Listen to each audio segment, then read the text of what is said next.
Puji Tuhan, Bapak Ibu sudah dikasih Tuhan.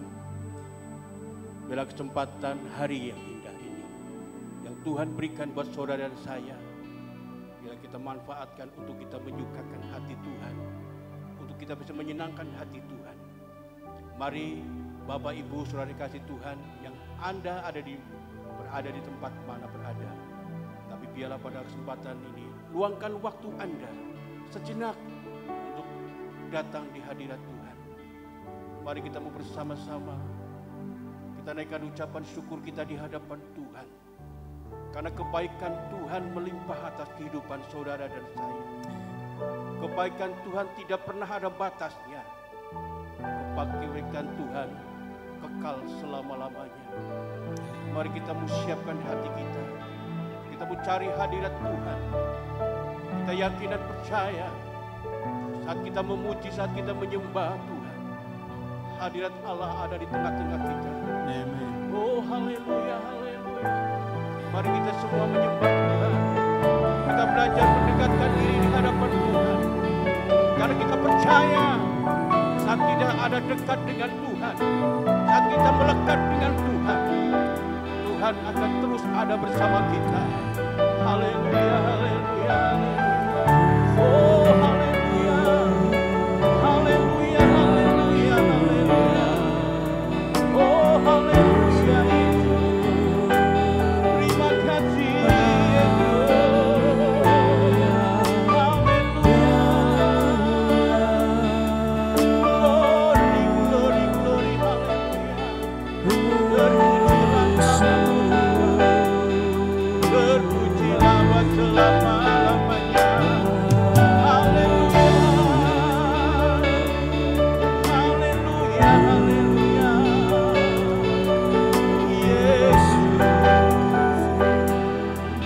kami berseru namamu.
Kami bersyukur Tuhan, karena kami masih diberi kesempatan untuk kami beribadah Tuhan, untuk kami selalu dekat dengan Engkau, untuk kami selalu melekat dengan Engkau Tuhan.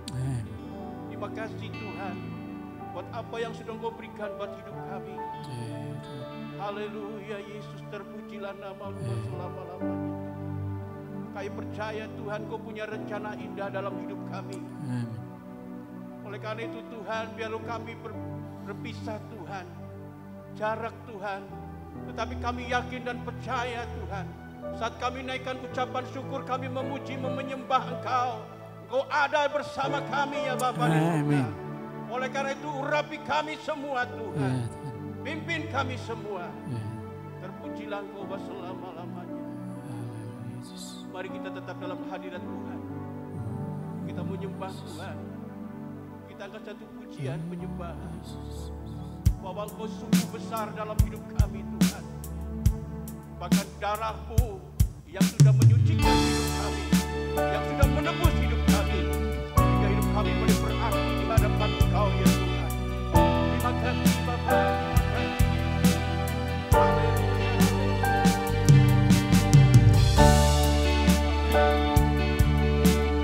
Mari datang di hadirat Tuhan. Mari merendahkan hatimu di hadapan Tuhan. Sungguh besar setiamu, Amin. nyata di sepanjang hidupku. Darahmu telah layakkan kehidupanku.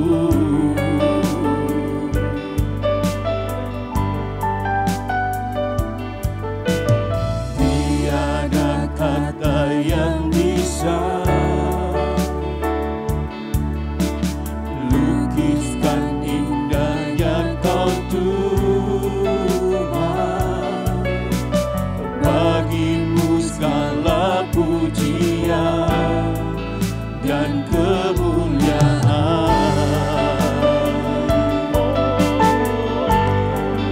Ku tinggikan Engkau Tuhan, melebihi segalanya, lebih dalam ku menyembah dalam roh dan kebenaran.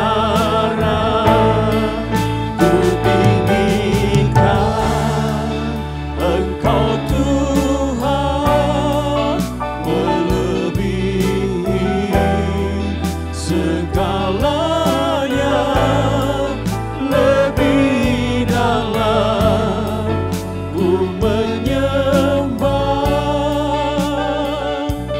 dalam roh dan kebenaran selamanya.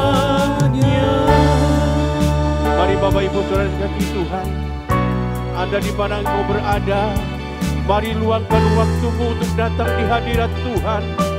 Mari bersama-sama menyembah Tuhan. Sungguh besar setiamu, nyata di sepanjang hidupku. Darahmu telah layakkan kehidupanku. Tiada kata, Tiada kata yang bisa benar Tuhan, lukiskan indahnya Kau Tuhan.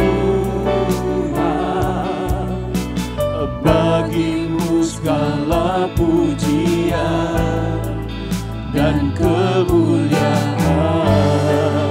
mari angkat tanganmu tinggi-tinggi, katakan,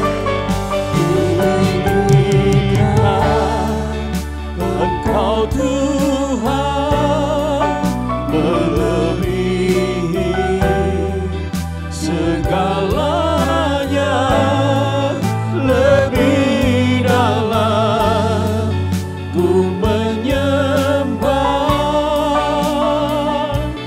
dalam roh dan kebenaran.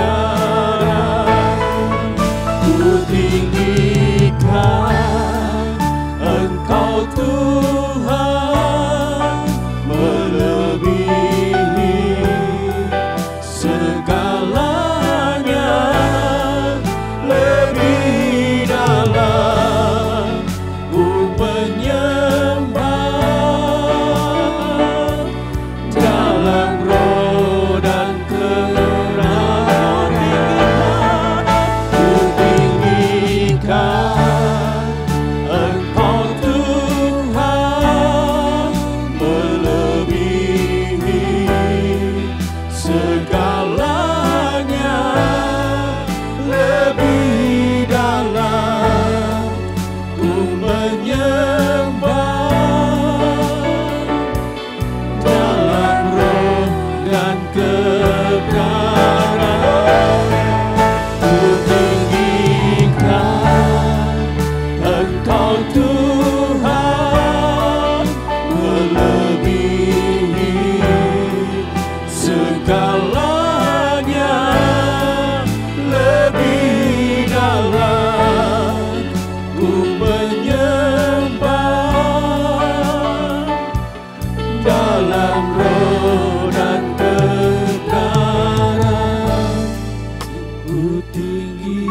tinggikan Engkau Tuhan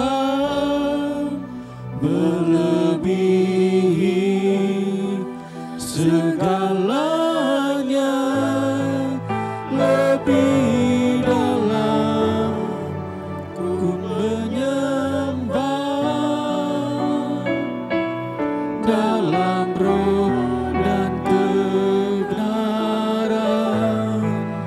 ku tinggikan. Mari Bapak Ibu Saudara kami Engkau Tuhan, mari perlahan-lahan kau bangkit berdiri. Mari kita menyembah Dia. Haleluya, haleluya. Karena Dialah segala-galanya dalam hidup kita. Haleluya. ku menyembah dalam roh dan kebenaran ku tinggikan Engkau Tuhan melebihi segalanya, lebih dalam ku menyembah dalam roh dan kebenaran selamanya.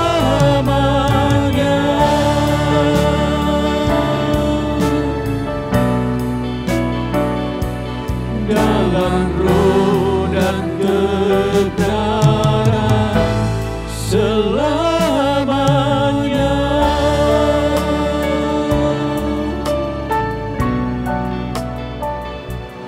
Dalam roh dan kebenaran selamanya.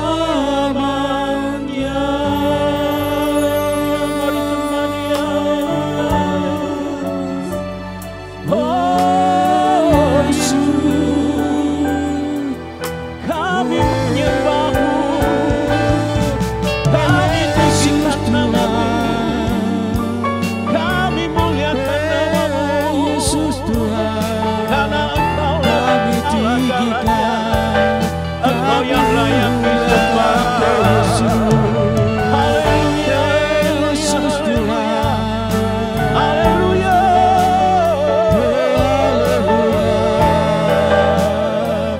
haleluya Yesus, hanya Kau Yesus, hanya Kau yang layak. Untuk kami sembah, kami tinggikan Kau Yesus. Haleluya, haleluya Yesus.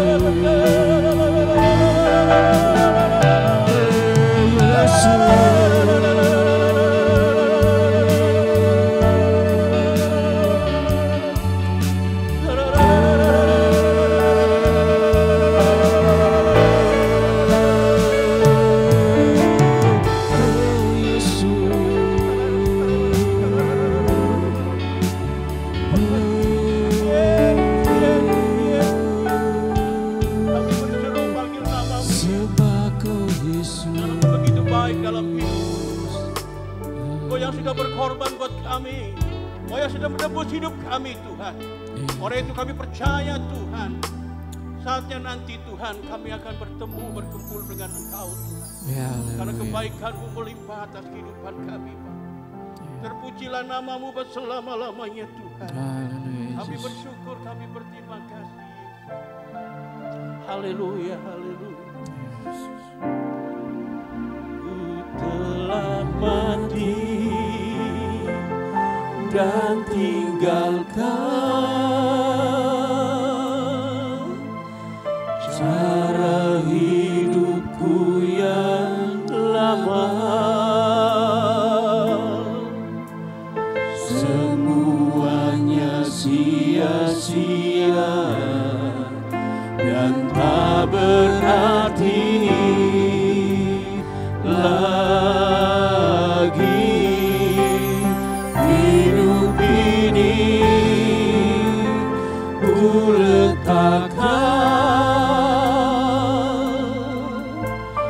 pada mesbah-Mu ya Tuhan.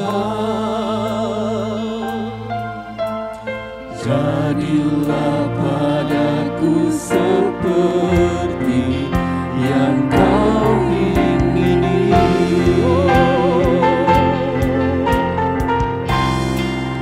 Ku telah mati dan tinggalkan cara hidupku yang lama. Semuanya sia-sia dan tak berarti lagi. Hidup ini ku letakkan pada mesbah-Mu ya Tuhan. Jadilah padaku seperti yang Kau ingini. Mari katakan sama-sama. Ku telah mati dan tinggalkan cara hidupku yang lama. Semuanya sia-sia dan tak berarti lagi. Hidup ini ku letakkan pada mesbah-Mu ya Tuhan. Jadilah padaku seperti yang Kau ingini. Jadilah padaku seperti yang Kau ingini. Jadilah padaku seperti yang Kau ingini.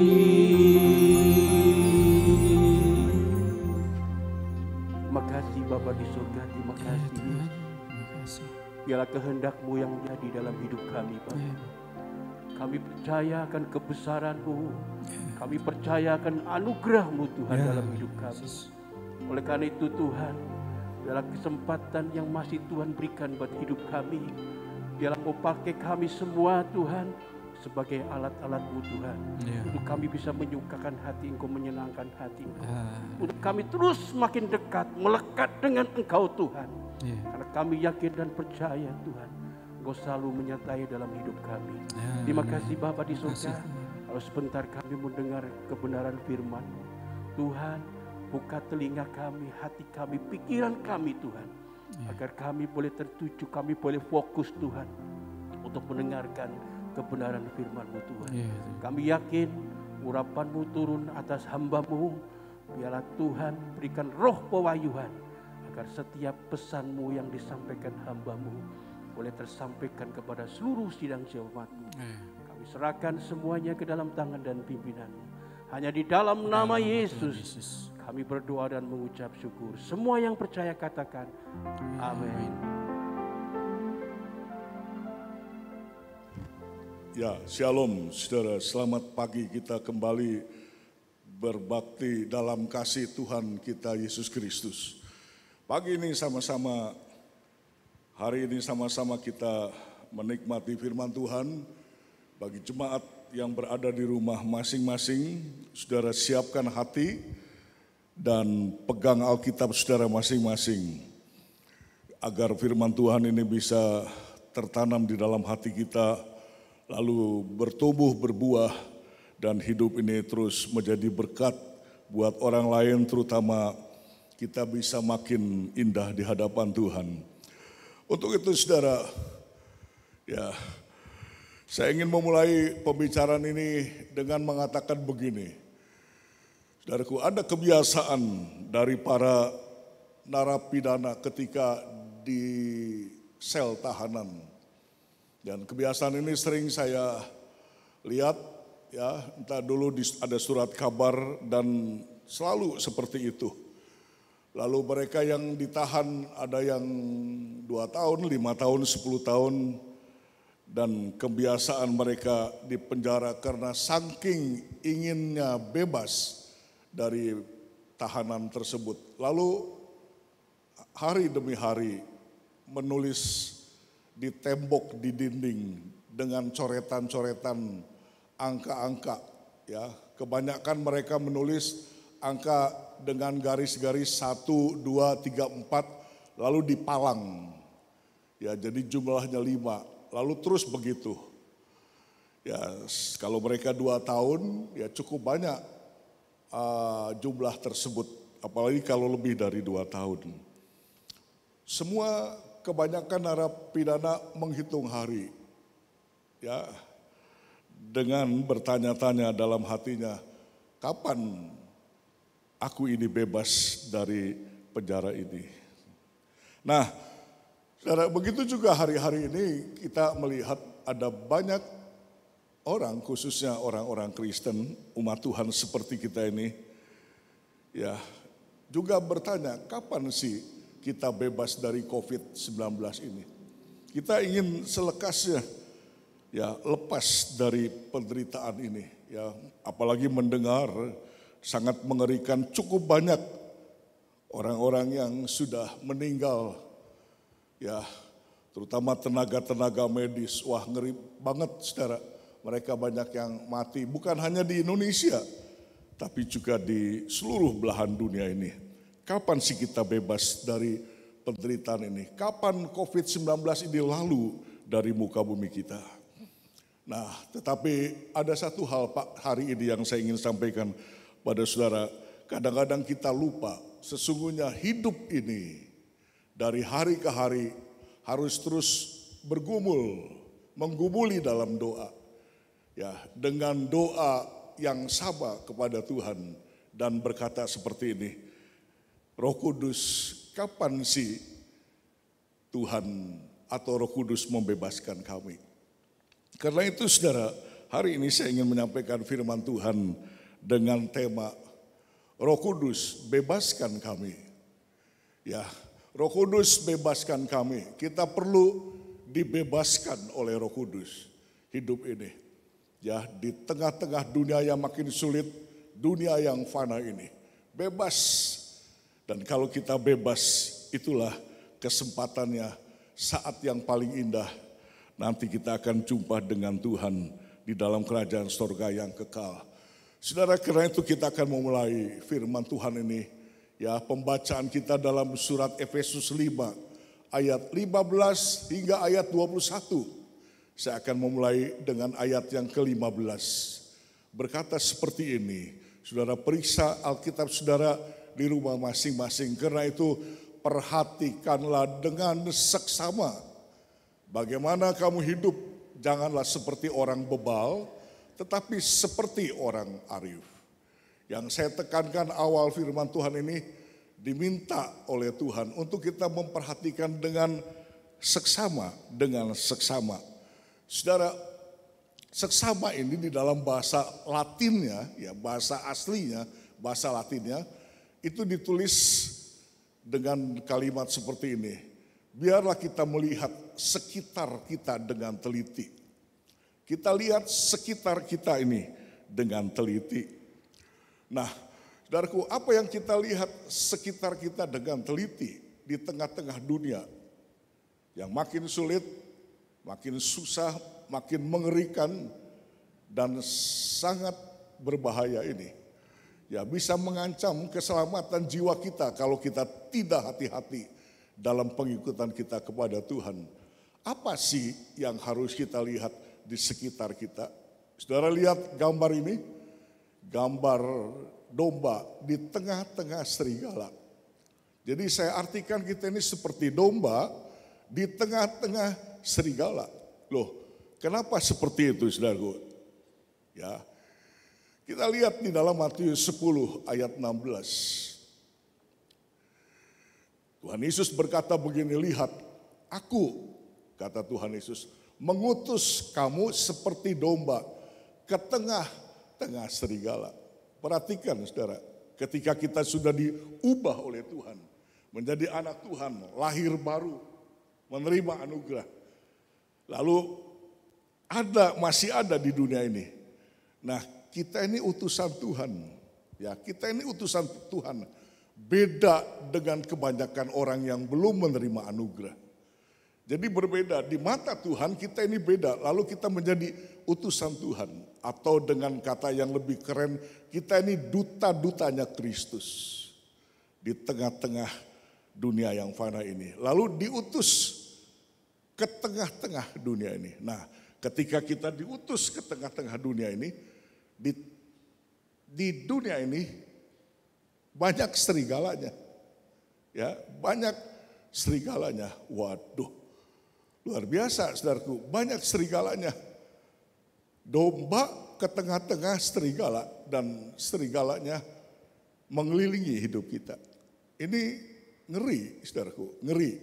Ya, saya katakan pada saudara, domba jangankan banyak serigala, satu ekor domba melawan satu ekor serigala, pasti 100% domba ini diterkam mati dimakan oleh serigala.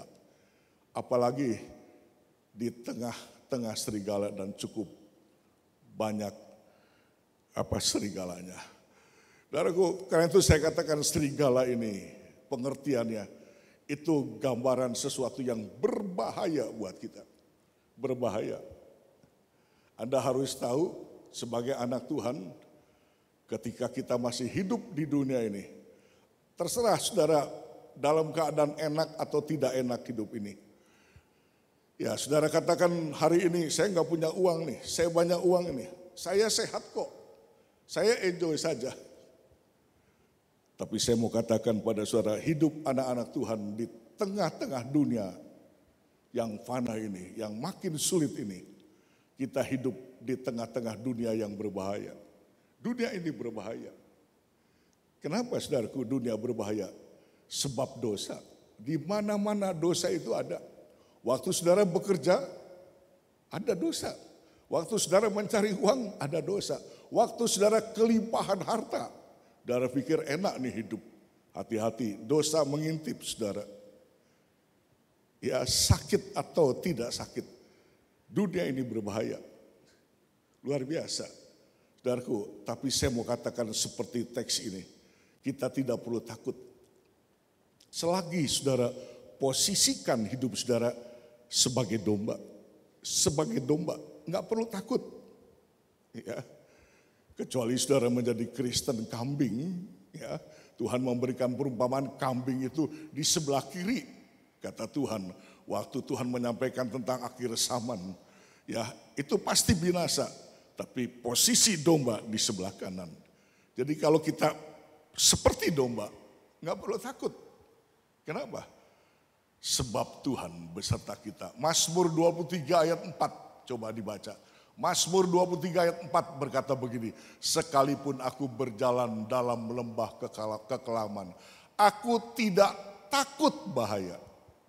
Nah, saya katakan serigala itu gambaran dari berbahaya. Bahaya, banyak, satu aja bahaya. Ya, ingat loh, saya katakan kepada jemaat hari ini, Anda semua dikelilingi di dunia ini oleh banyak bahaya-bahaya, itu sebab dosa. Ya, sekalipun aku berjalan dalam bahaya, aku tidak takut, sebab Tuhan besertaku. Kembali, sebab Tuhan besertaku, ya. Jadi nggak perlu takut, saudaraku, sebab Tuhan besertaku. Karena itu dikatakan begini, saya ulangi Matius 10 ayat 16, ya, jadilah domba yang diutus Tuhan ke tengah-tengah serigala, ya, seperti ular cerdiknya dan seperti merpati tulusnya. Cerdik seperti ular dan tulus seperti merpati. ular itu dikenal apa saudaraku? Licik. Ya, tapi selain licik, ular itu cerdas, pinter dia, ya, pinter mengelabui, pinter, ya, tapi lebih dikenal liciknya. Nah, tapi ketika domba ini, kata Tuhan, kita ini seperti cerdik seperti ular dan tulus seperti merpati, saya katakan liciknya itu hilang. Liciknya hilang. Kenapa? Sebab ditambah dengan tulus seperti merpati. Nah, tulus ini saudaraku, ini tentang hati. Tentang hati. Ya, ini berbicara tentang hati, tentang roh kita. Ketika hati kita tulus, maka kita menjadi anak Tuhan yang cerdik, yang cerdas, sebab ketulusan hati kita. Ya, sebab itu saudara, saya mau mengajak saudara semua, ayolah kita jadi anak Tuhan yang cerdik, yang tulus, yang cerdik, yang cerdas, sebab ketulusan hati, Nah, kalau saya boleh katakan seperti ini saudaraku, inilah anak Tuhan atau inilah domba-domba Tuhan. Ya, yang bijaksana. Mazmur 23 tadi dikatakan kita tidak perlu takut bahaya. Mazmur 23 itu sangat dikenal. Ya saudaraku, itu mazmur tentang gembala dengan domba-dombanya. Ya, domba yang bijaksana. Jadilah domba yang bijaksana. Ya saudaraku, karena itu saudara, ya di dalam Efesus 5 ayat 15 sampai 17 lanjut kita baca ayat-ayat ini. Karena itu perhatikanlah dengan seksama bagaimana kita hidup. Ya, bagaimana kita hidup. Hiduplah dengan cerdas, pintar tapi hati yang tulus. Ya, ciri dari orang Kristen yang seperti domba yang bijaksana. Ya, bagaimana kita hidup? Jangan seperti orang bebal, perhatikan. Tetapi seperti orang arif. Orang arif itu sama dengan bijaksana. Arif, hikmat, bijaksana sama. Jadilah orang yang arif, yang berhikmat, yang bijaksana.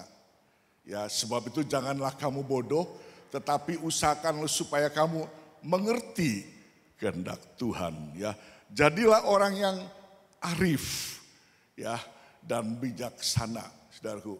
Nah, arif itu hikmat atau bijaksana. Dalam bahasa Yunaninya, saudaraku, dalam bahasa Yunaninya arif ini ditulis Sophia, ya, yang artinya begini, bijak dengan menyusun rencana yang benar untuk memperoleh hasil yang dikehendaki.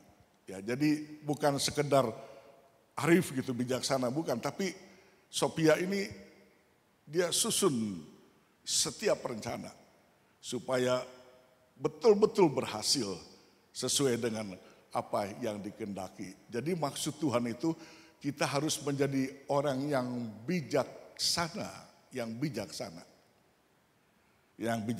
Tapi perhatikan ayat 17 ini, saudaraku. Yang bijaksana tapi mengerti kehendak Tuhan. Mengerti kehendak Tuhan.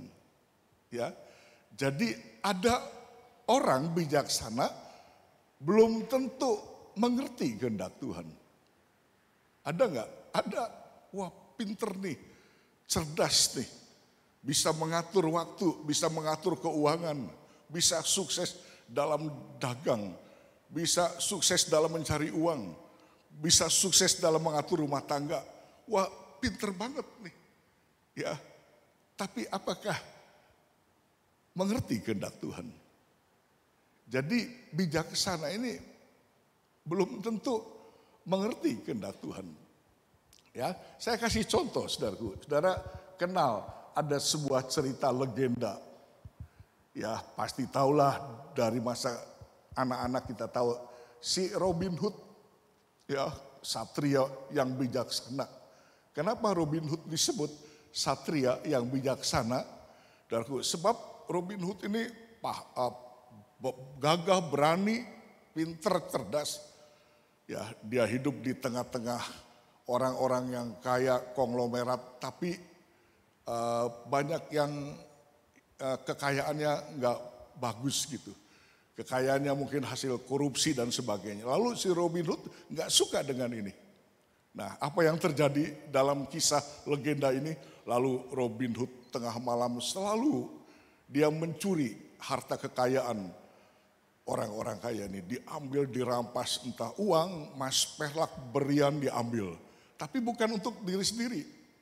Lalu setelah diambil dia bagi-bagikan ya harta kekayaan orang kaya ini kepada masyarakat yang miskin, yang susah. Terus menerus seperti itu. Itu cerita Robin Hood yang melegenda. Waduh, masyarakat yang miskin, yang susah seneng banget. Ya, mereka kalau bertemu Robin Hood berteriak berterima kasih, mengeluh-elukan pahlawan yang bijaksana, luar biasa. Bijaksana enggak? Oh, bijaksana. Dia sangat sayang dengan orang miskin. Dia begitu mengayomi dengan kemiskinan-kemiskinan. Lalu menjadi makmur, menjadi enak hidupnya. Nah, tapi ini Sophia bijaksana, betul memang berhasil. Ya, tetapi sesuai yang dikehendakinya. Sedangkan Tuhan minta kita harus menjadi orang yang arif sesuai dengan kehendak Tuhan. Ya, saudaraku, arif sesuai dengan kehendak Tuhan. Jadi saudaraku, perjalanan hidup ini kalau saudara mau berhasil, saudara harus bijaksana sesuai dengan kehendak Tuhan. Ya. Jangan cuma bangga hanya mencapai tujuan hasil. Kita kan kadang-kadang sebagai manusia kalau sudah tercapai tujuan saja, oh sudahlah. Lalu ditanya, bagaimana dengan Tuhan? Gampang Tuhan itu. Tuhan bisa diurus belakangan. Jadi perjalanan hidup yang berhasil tuh seringkali dianggap tujuan saya kan sudah tercapai. Saya sudah berhasil cari uang, berhasil membina rumah tangga, mengayomi anak istri, saya sudah berhasil. Lalu dengan Tuhan gampang. Dan hidup anak Tuhan jangan hanya sampai pada tujuan. Ya, tujuan itu harus dilanjutkan. Apakah tujuan kita, apakah keberhasilan kita itu kehendak Tuhan? Itu loh yang harus dipikirkan. Ya, apakah itu kehendak Tuhan? Itu sebabnya saudara, hikmat atau bijaksana itu nggak bisa netral.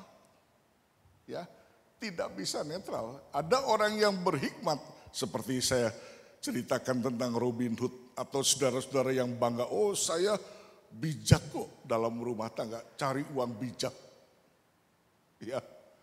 Tapi bijaksana belum tentu menurut kehendak Tuhan.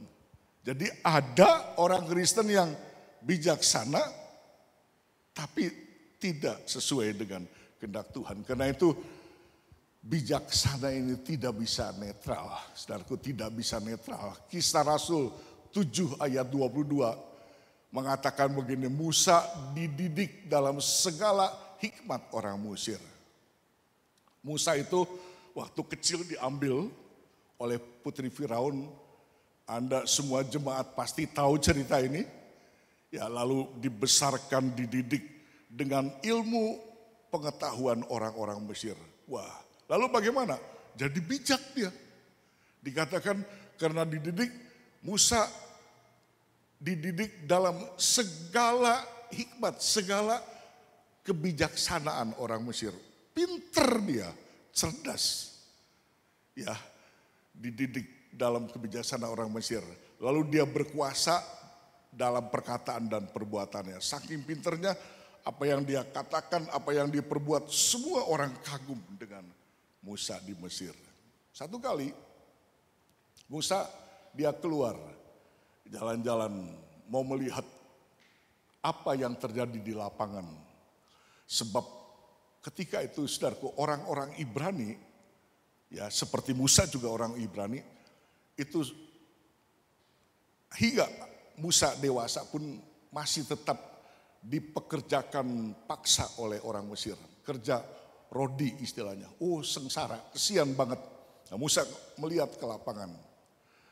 Dan waktu Musa lihat, kita baca Keluaran 2 ayat 11-12. Pada waktu itu ketika Musa telah dewasa. Perhatikan, ketika ditulis telah dewasa berarti Musa penuh hikmat. Hikmat orang Mesir. Bijaksana. Ya, tapi bijaksana orang Mesir. Ketika Musa telah dewasa, dia keluar mendapatkan saudara-saudaranya untuk melihat kerja paksa mereka. Lalu dilihatnya lah seorang Mesir memukul seorang Ibrani. Lalu dia melihat orang Mesir dipukul saudaranya, orang Ibrani. Wah, salah satu dari saudaranya itu, saudaraku, mati. Wah, naik darah dia. Ya, naik darah tentang kebangsaannya. Ya, tentang dirinya orang Ibrani ini. Ayat 12, lalu Musa menoleh ke sana ke sini. Dan ketika dilihatnya tidak ada orang, dia lihat kanan kiri. Saudaraku, ya. Ini orang Musa ini bijaksana, tapi dalam ukuran negara Mesir loh. Ya. Padahal Musa ini seorang Ibrani yang punya Tuhan. Ya, dia harusnya ngerti nanti bagaimana dia itu punya Tuhan yang berbeda dengan orang Mesir. Lalu ketika dia menoleh ke sana, ke sini, dan ketika dilihatnya nggak ada orang. Wah, ini cerdik, pinter. Tapi lihat dia tidak punya hati yang tulus. Dia tidak punya hati yang mengasihi sesama. Orang kalau sampai membunuh, itu kan hatinya nggak baik ya kepada sesama.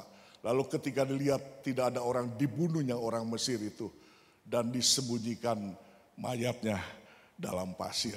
Ya, saudaraku. Jadi seperti itu Musa ini. Ya, saudara, kita lihat sangat cerdik dia.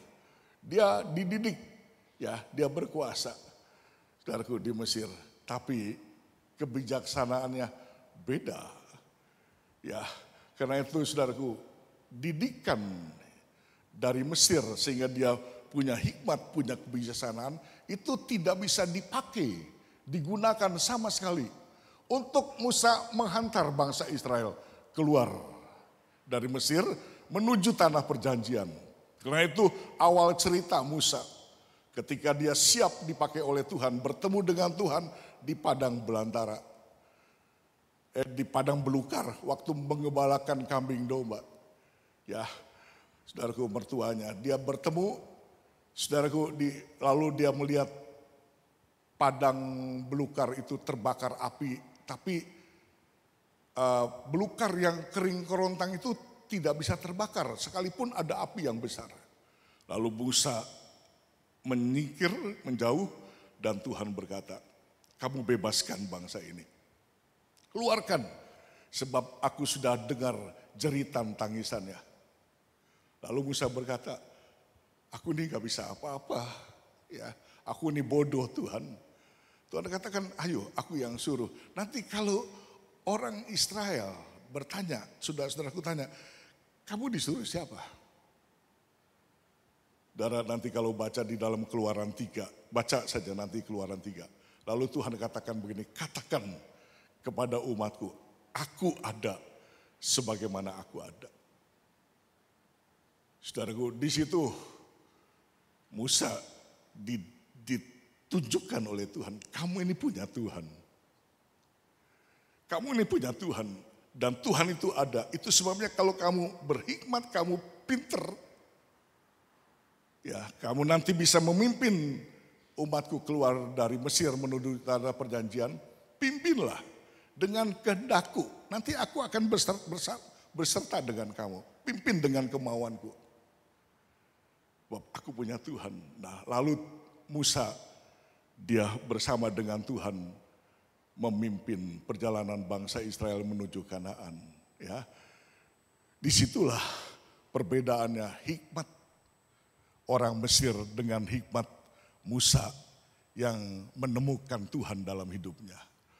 Saudara, karena itu saya katakan begini buat saudara hari ini, kalau saudara bijaksana, bijaksanalah dengan selalu berjalan bersama Tuhan. Ya, saudara hebat di dunia ini, saudara bisa meraih banyak sukses, berhasil. Tapi selalu bertanya, apakah itu kehendak Tuhan? Saudara harus terus belajar hidup ini dipimpin oleh Tuhan, dalam kehendak Tuhan. Ya, saudara berhasil apa saja, dalam keuangan, pendidikan, pekerjaan, ya membina rumah tangga, oke lah. Tapi selalu berjalan bersama Tuhan. Saudaraku, bijaksana tapi mengertilah kehendak Tuhan. Ya saudaraku, itu sebabnya saudaraku ayat 16 kita baca lebih lanjut, ayat ini berkata, karena itu pergunakanlah waktu yang ada, karena hari-hari ini adalah jahat. Ya, hari-hari ini adalah jahat. Saudara, kalau dikatakan hari-hari ini jahat, tadi saya sudah katakan kepada saudara, awal khotbah ini, kita ini sebagai domba yang dikelilingi serigala. Serigala itu jahat enggak? Jahat, berbahaya. Dan kalau ayat ini lebih lanjut berkata, hari-hari ini adalah jahat, saudaraku. Jadi tiap hari ini bahaya. Betul enggak? Saudara harus waspada, tiap hari ini bahaya.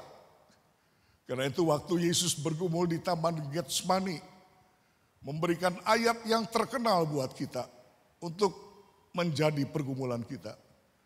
Tuhan katakan berdoa dan berjagalah. Ya, sebab kamu tidak tahu hari pencobaan itu akan datang. Ya, ada pencobaan, ada yang bahaya selalu mengikuti kita. Saudaraku, hari-hari ini bahaya. Sebab apa? Sebab yang jahat itu mengikuti kita. Ada yang jahat terus mengikuti kita. Nah, ini perlu diperhatikan saudaraku. Kata jahat ini. Saudara seringkali menuduh situasi kita yang kita lihat. Waduh, betul-betul kita hidup di tengah-tengah kejahatan dunia ini. Lihat COVID-19, ngeri. Lihat bencana alam di mana-mana. Wah, saya melihat hari-hari ini banjir di Semarang, Pekalongan terendam. Diprediksi juga ya di selatan Pulau Jawa ini diminta untuk waspada sebab kemungkinan gelombang bisa setinggi 6 meter. Di samudra Hindia ini, di selatan. Ya di pantai-pantai selatan seperti Cilacap, Pangandaran, Parangtritis, hati-hati katanya. Wah, kita pikir hari-hari jahat nih, lihat sekelilingnya. Waduh, ngeri jahat. Saudaraku, kadang-kadang kita menuduh seperti itu. Padahal tiap hari ini bahaya dan yang jahat ini selalu mengikuti kita. Apa sih yang jahat itu? Tiap hari ini apa sih yang jahat itu? Saudara ingat gak? Waktu Yesus berkata dalam Lukas 9 dibaca ayat 23. Kata Yesus kepada mereka semua, setiap orang yang mau mengikut aku, dia harus menyangkali dirinya, memikul salibnya setiap hari dan mengikut aku. Jadi tiap-tiap hari ini kita harus pikul salib. Ya kembali. Tiap-tiap hari ini kita harus pikul salib. Kenapa saudaraku? Sebab ada yang jahat mengikuti kita kembali. Ada yang jahat mengikuti kita. Jadi tiap hari ini harus pikul salib. Nah karena itu saudara perhatikan. Kalau saudara mendengar ayat ini hari-hari ini adalah jahat. Apa sih yang jahat itu? Sedangkan Tuhan berkata ingat. Ya tiap hari kita harus memikul salib.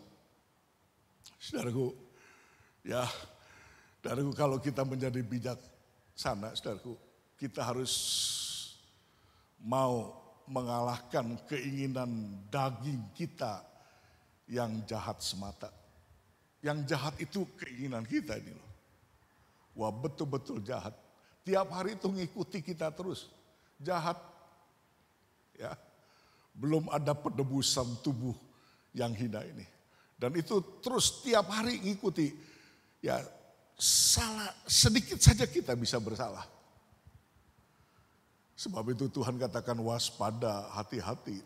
Jangan sampai kamu jatuh dalam pencobaan. Berjaga dan berdoalah.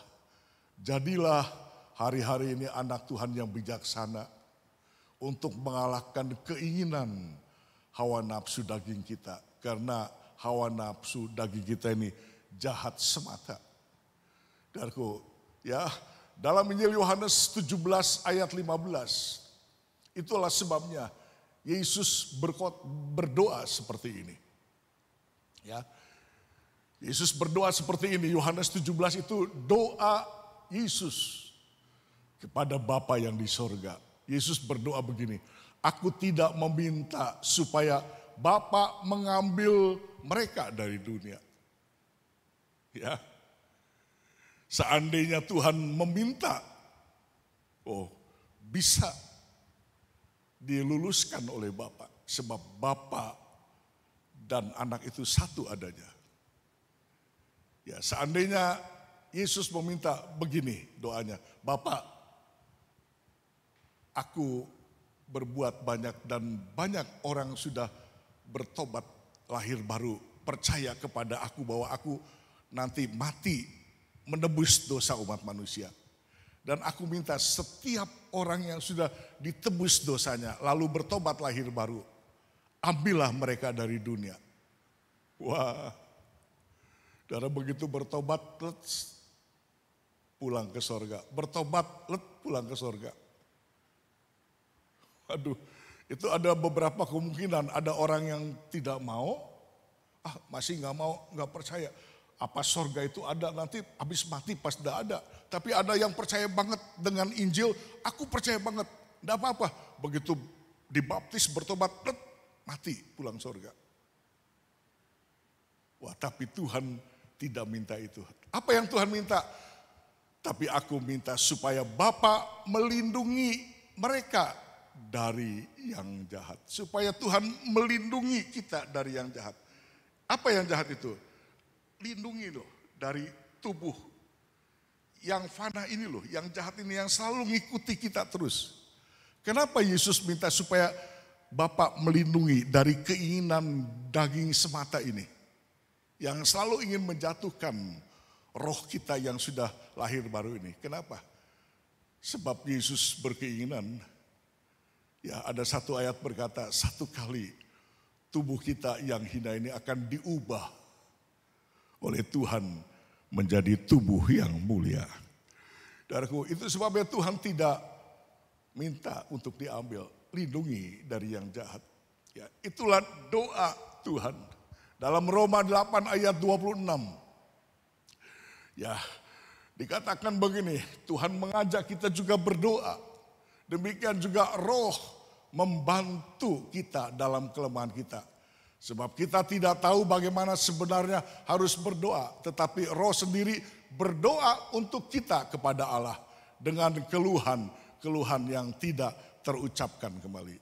Ya, jadi kalimat ini kalau saya terjemahkan begini, dengan pengertian begini. Jadi kalau Yesus berdoa kepada Bapa, aku tidak meminta Bapa setiap umatku segera diambil kalau mereka bertobat, tidak. Tapi lindungi dari yang jahat.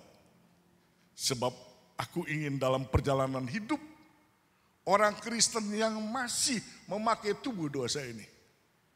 Nanti saatnya kalau aku datang, tubuh itu diubah menjadi tubuh yang mulia. Lalu Roma 8 ayat 26, Roh Kudus bersama kita, roh kita diajak juga untuk bergumul dalam doa. Kalau saya terjemahkan pengertian ayat itu, saya tulis seperti ini. Roh Kudus membantu kita. Apa yang dibantu? Dia bantu roh kita. Ya, dia bantu terus. Itu sebabnya Tuhan, Roh Kudus tidak akan jauh dengan roh kita. Saudara harus pelihara Roh Kudus dalam hidup saudara. Ya, jangan dipakai yang tidak-tidak. Saudaraku, bahkan ada satu ayat yang mengatakan jangan sampai mendustai Roh Kudus, bahaya. Jangan sampai jauh dari Roh Kudus. Jangan mau hidup ini dipimpin oleh keinginan sendiri. Minta terus supaya Roh Kudus memimpin hidup kita.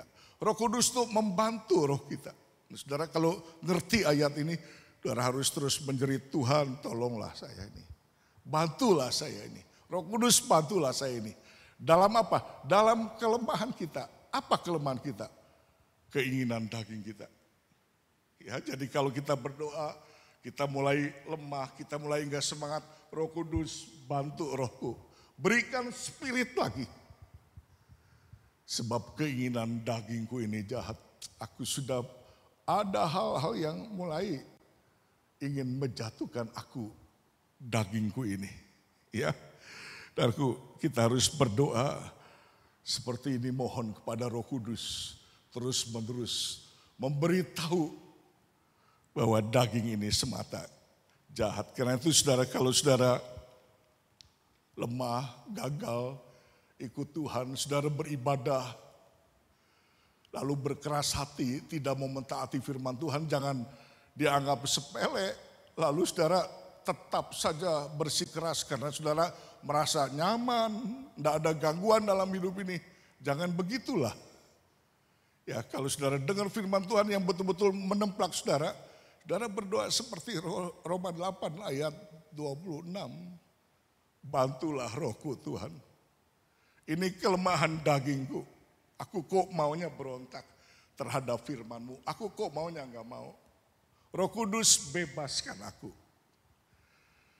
Minta terus menerus supaya Roh Kudus membantu kita. Sebab Galatia 5 ayat 16 berkata seperti ini. Maksudku ialah hiduplah oleh roh. Maka kita tidak akan menuruti keinginan daging balik. Ya, bebaskan kami hari-hari ini oleh roh-Mu, ya Tuhan, supaya kami tidak mengikuti keinginan daging.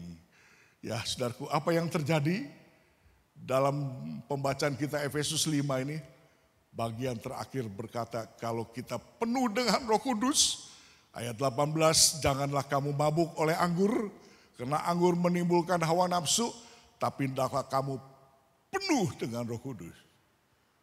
Katakan terima kasih Tuhan, bimbing kami terus. Aku gak berani berjalan sendiri. Ya, di dunia yang berbahaya ini. Jadikan aku domba yang betul-betul menurut apa yang Sang Gembala katakan. Kalau kita penuh Roh Kudus, apa kata ayat 19 dan 20, kita akan berkata-kata seorang kepada yang lain dalam mazmur, kidung puji-pujian dan nyanyian rohani, bernyanyi dan bersorak bagi Tuhan dengan segenap hati. Ucaplah syukur senantiasa atas segala sesuatu dalam nama Tuhan kita Yesus Kristus kepada Allah dan Bapa kita. Jadi perhatikan kalau Roh Kudus terus memimpin kita. Roh Kudus bebaskanlah kami. Apa yang terjadi? Mulut ini penuh dengan pujian. Wah, ini serius loh saudara. Saudara bisa menyanyi gak buat Tuhan? Bisa. Saudara bisa mengucap syukur dengan mulut ini kepada Tuhan tanpa hati dijamah? Bisa gak? Bisa. Terima kasih Tuhan. Kok diberkati hari ini? Tapi gak merasa hati itu dijamah. Bisa gak? Bisa. Menyanyi di gereja semangat, mulut didengar oleh kanan kiri. Bisa. Bersorak bagi Tuhan bisa. Tapi dengan segenap hati itu loh. Bisa gak? Gak gampang kalau kita tidak minta Roh Kudus memenuhi hidup kita. Karena itu saudaraku, mintalah Roh Kudus bebaskan kami. Bebaskan kami. Kita akan lihat Mazmur 57 ayat 6 sampai 12. Menjadi inti dari firman Tuhan ini. Waktu pemazmur ini berkata dalam ayat 8 dan 10 sampai 10. Mazmur 57 ayat 6 sampai 12 pembacaannya. Tapi kita baca dulu ayat 8 sampai 10, dikatakan hatiku. Hatiku itu maksudnya rohku siap Tuhan. Lihat kalau roh kita siap, artinya siap karena Roh Kudus membantu kita.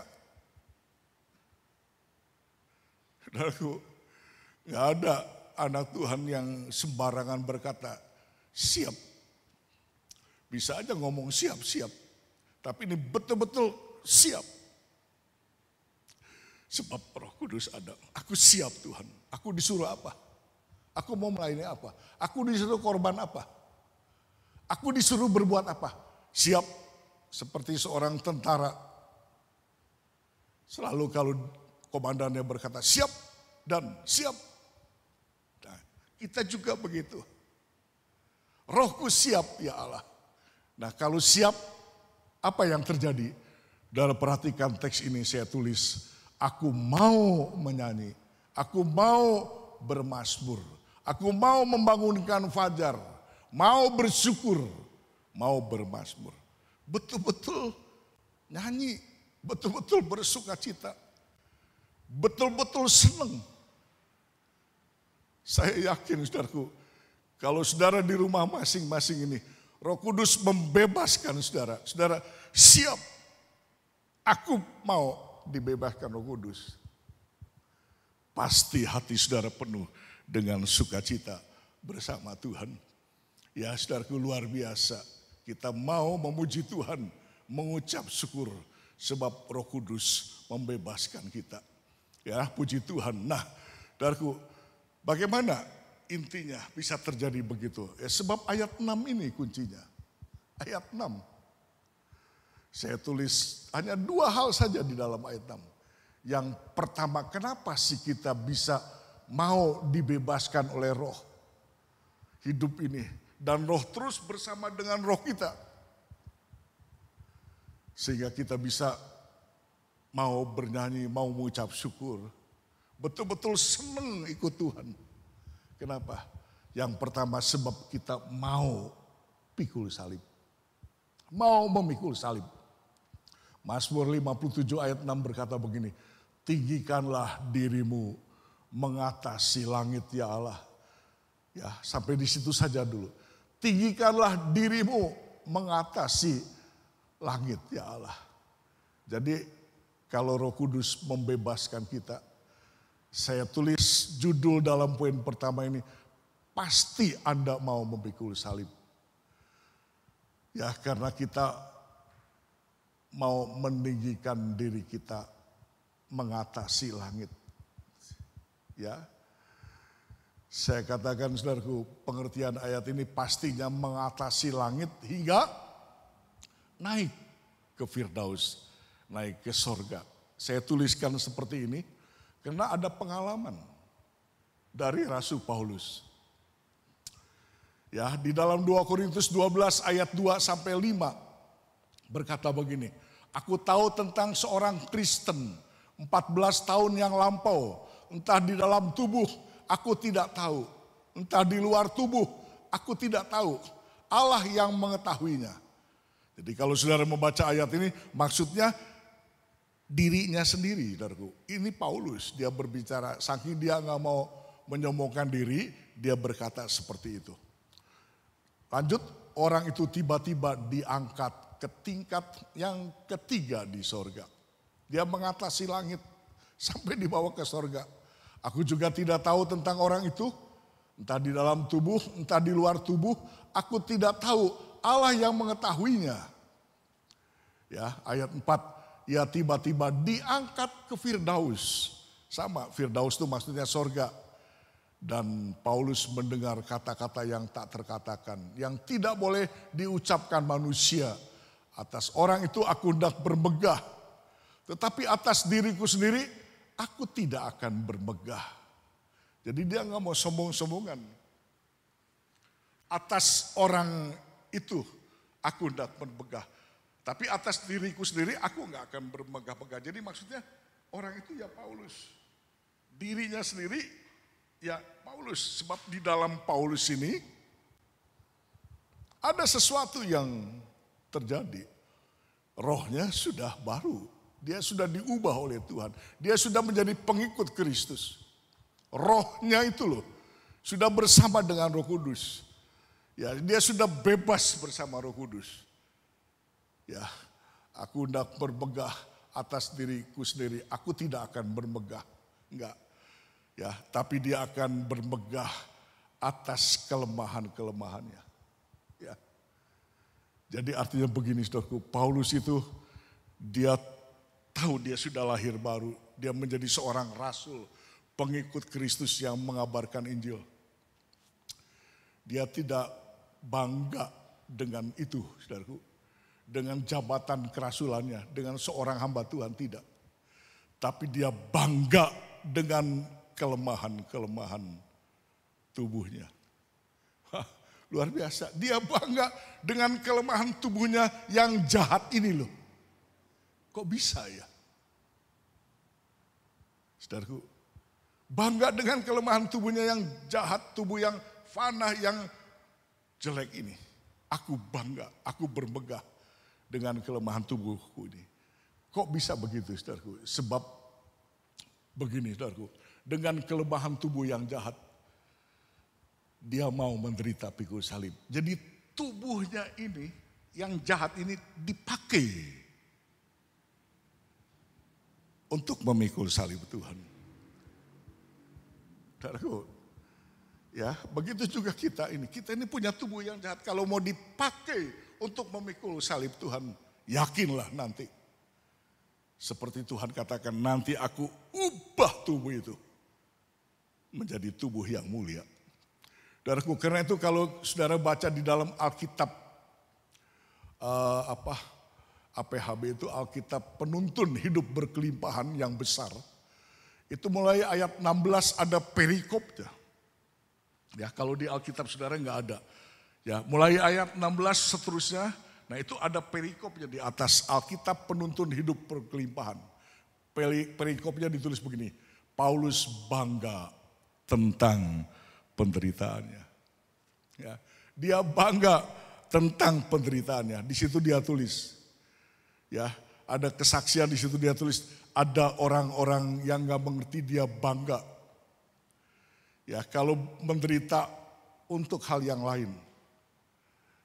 Ya, tapi coba bisa dibuka nggak? 2 Korintus 11 ayat 30-nya coba. Paulus selalu menekankan begini dalam ayat 30-nya. 2 Korintus 11 ayat 30-nya. Jika aku harus bermegah, jika aku harus bangga, aku akan bermegah, aku bangga atas kelemahanku. Ya cukup. Jadi dia bangga. Punya tubuh yang jahat ini dia pakai untuk pikul salib. Dahsyat, saudaraku. Ya, luar biasa. Saudara mau ke surga? Ya, banggalah kalau saudara mau pikul salib. Hari-hari ini minta Roh Kudus bebaskan kami. Siapa yang, bagaimana Roh Kudus bisa membebaskan kita? Kalau tiap hari kita mau mengalahkan keinginan daging kita ini.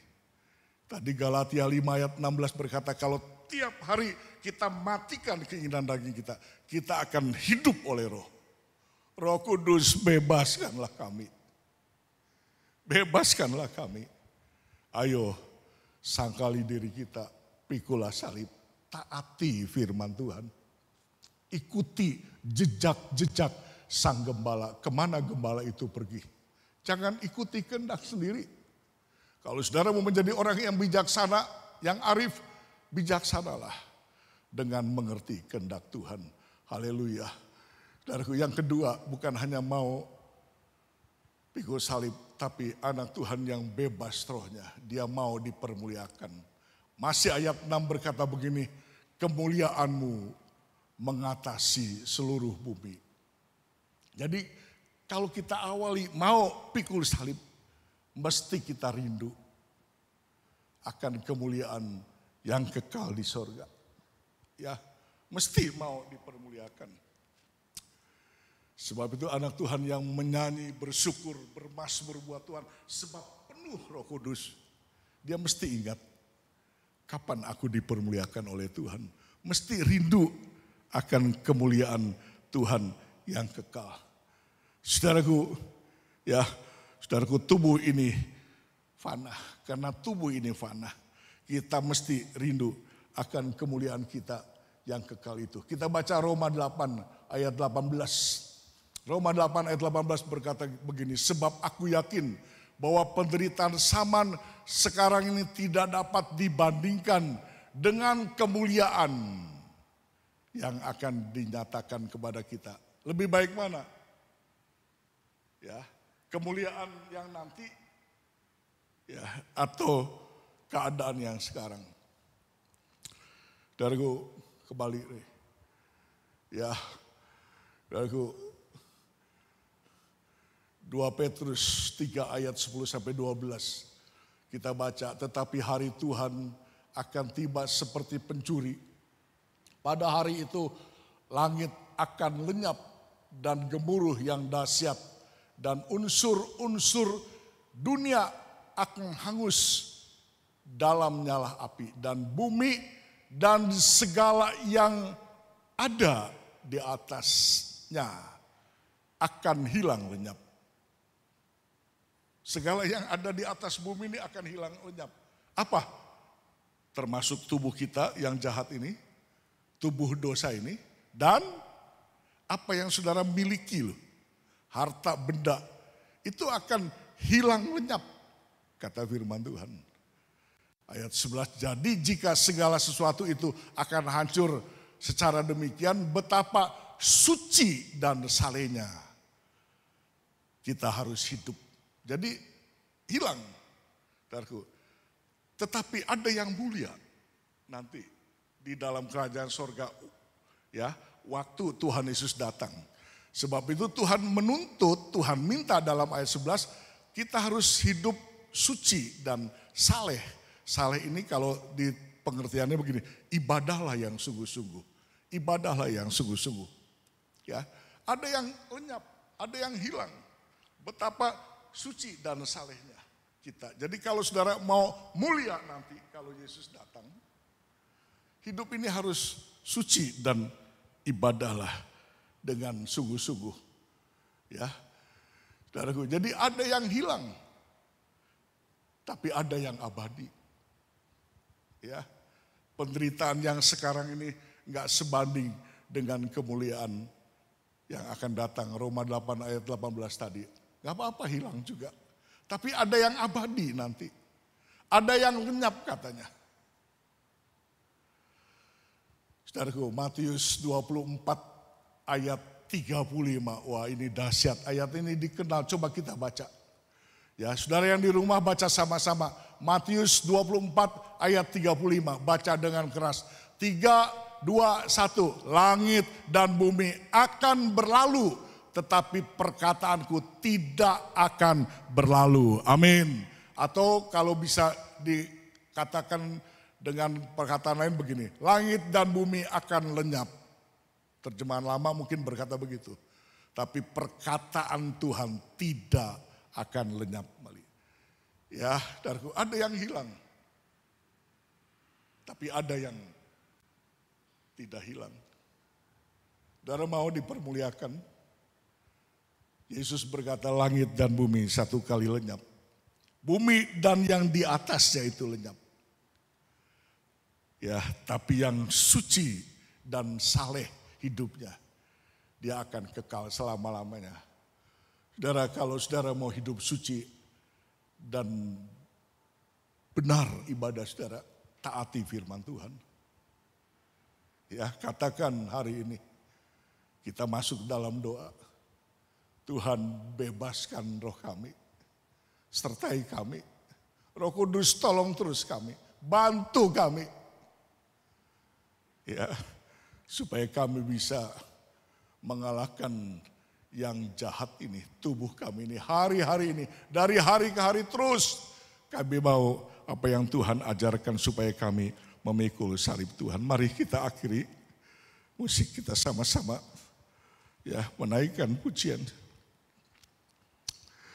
Saudara, saya mengajak saudara untuk kita berdoa. Bapa di surga, terima kasih buat firman-Mu. Ya, tolonglah kami, Roh Kudus, bebaskan kami di tengah-tengah dunia yang berbahaya ini. Tuhan, sedangkan hidup kami terus diikuti dengan tubuh dosa yang jahat ini. Roh Kudus, bantulah roh kami dalam setiap perjalanan hidup kami. Kuatkan kami biar firman-Mu terus mengajar, mendidik kami.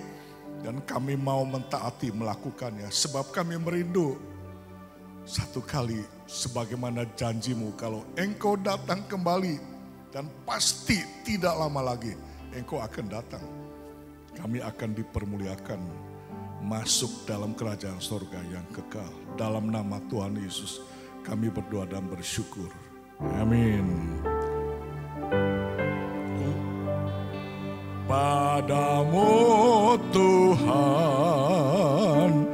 atas kasih-Mu, Mas-Mu bagi nama-Mu yang kudus.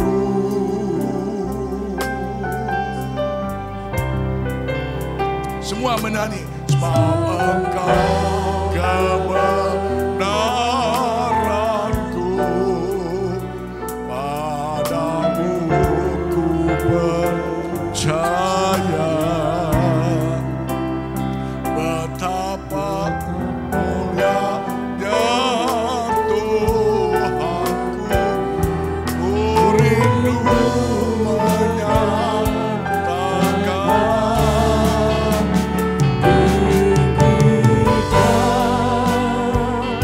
diri-Mu, mengatasi langit, kemuliaan-Mu Tuhan, mengatasi bumi, tinggikan diri-Mu, mengatasi langit, kebesaran-Mu Tuhan,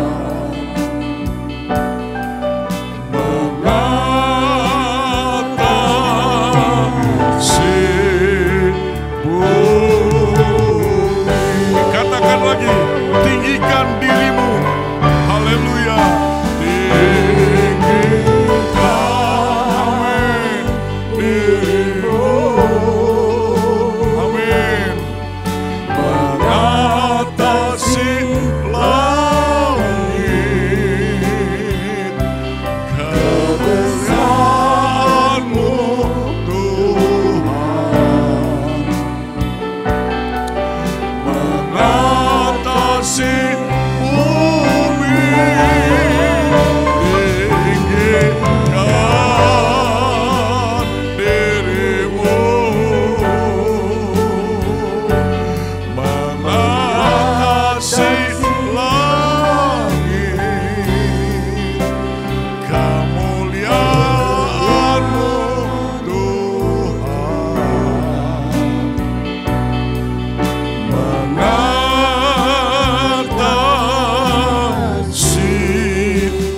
bumi. Terima kasih untuk ibadah online hari ini. Tuhan memberkati jemaat di rumah masing-masing.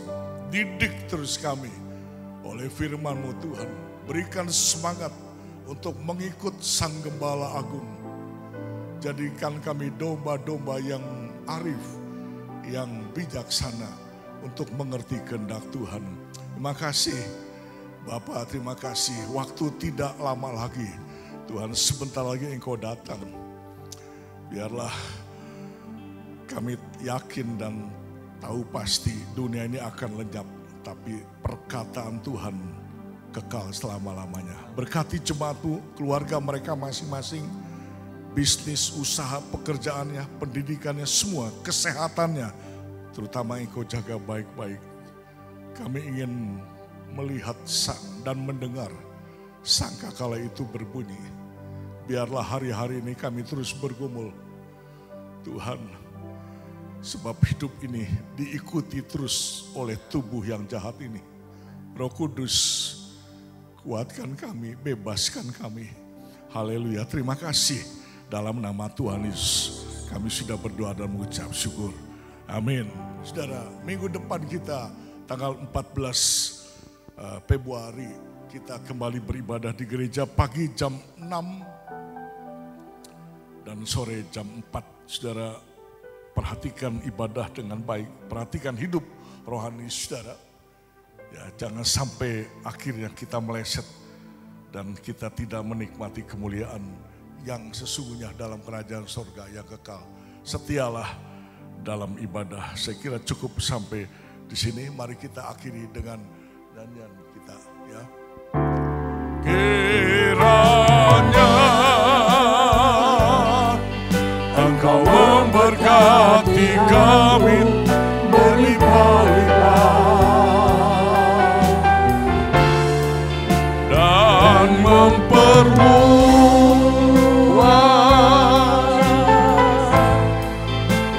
daerahku.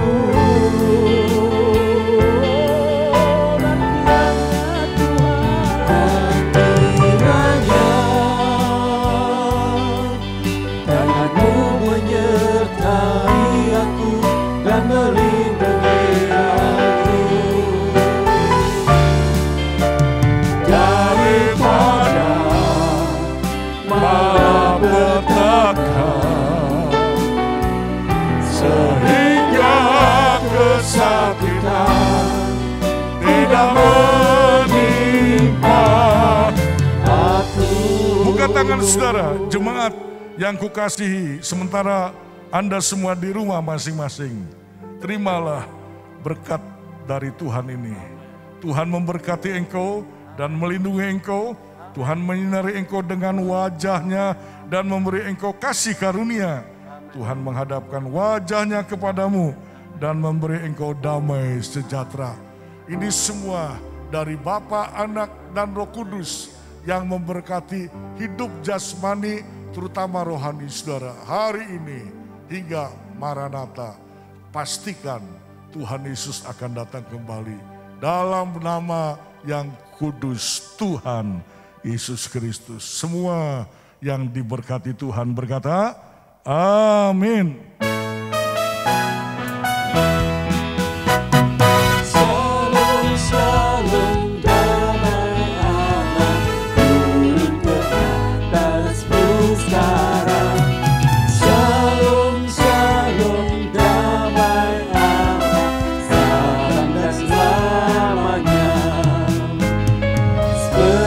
Sungai